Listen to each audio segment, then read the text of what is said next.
On the morning of Christmas Eve, Daniel stood in the middle of the mall, staring at a list already smudged from being folded and unfolded too many times.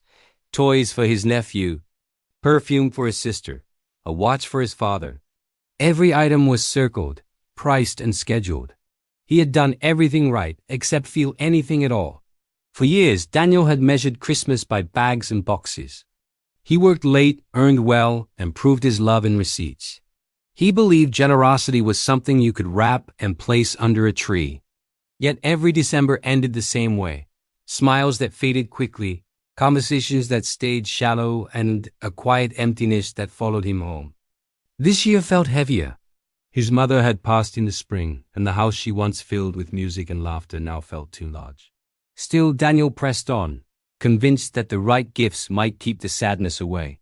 That afternoon, his phone rang. It was his father. "Don't worry about coming late," his father said gently. "Just come." Something in his voice made Daniel pause. The list in his hand suddenly felt unnecessary. On impulse, he folded it once more and slipped it into his pocket. He left the mall with empty hands. At home, the house smelled faintly of pine and old memories. The decorations were simple this year, no grand display, no towering pile of gifts. His father sat in the living room, holding a worn Bible that had belonged to Daniel's mother. "She loved reading this at Christmas," his father said, "especially the part about God coming close." They sat together, and his father read aloud the familiar story of a child born in a manger. No wrapping paper, no gold or luxury. Just presence, God stepping into human life, sharing the same dust and breath. Daniel felt something loosen in his chest. Later that evening, the doorbell rang. Neighbors arrived with homemade food and quiet laughter. No one compared gifts. No one asked what they'd received. They shared stories instead, about Daniel's mother, about past Christmases, about hopes for the year ahead.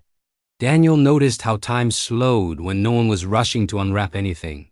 He noticed how warmth grew simply by sitting close, by listening, by laughing together. The ache he'd carried for months softened, not because it disappeared, but because it was shared. On Christmas morning, there were only a few small gifts under the tree. Daniel handed his father a simple card. Inside, he had written just one sentence: "Thank you for being here." His father read it, then pulled Daniel into a quiet embrace. No words followed, but none were needed. For the first time, Daniel understood what his mother had always tried to show him. Christmas was never about what you could give from your hands. It was about what you could give from your heart, your time, your attention, your presence. That day, Daniel gave no expensive gifts. Yet it was the richest Christmas he had ever known. The chances of you seeing this video is super rare. There is over 100 million channels. I'm not going to ask you to like, comment, or subscribe, but if you do, thank you and have a great day, champ.